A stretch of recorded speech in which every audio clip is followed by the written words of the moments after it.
আজকে তোমাদের সাথে শেয়ার করা হচ্ছে গন্ধরাজ পনির পাতুরির রেসিপি, যেটা জন্মদিনের ভিডিওতে আমি বলেছিলাম।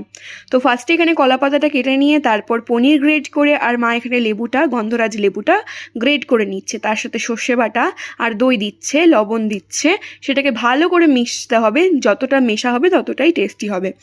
আর তার সাথে লেবুর এই পাল্পটা দিচ্ছে, কিন্তু হ্যাঁ, সাদা অংশটা গেলে কিন্তু তেতো তেতো লাগবে, তো সেটা খেয়াল রাখবে।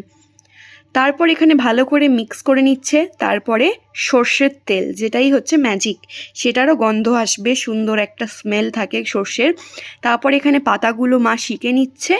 তারপর আমি আর মা মিলে একটা একটা করে পাতুরি বানিয়ে নিচ্ছি। ফার্স্টে দেখে নাও, এরকম করেই পাতুরি বানাচ্ছি। তার সাথে সাথে এখানে একটু সর্ষের তেল, তার সাথে চিড়ে লঙ্কা দিয়ে ওটাকে ভালো করে বেঁধে নিতে হবে। তো এখানে সবগুলো পাতুরি রেডি। আর এই দেখো, জাস্ট আওয়াজটা শোনো।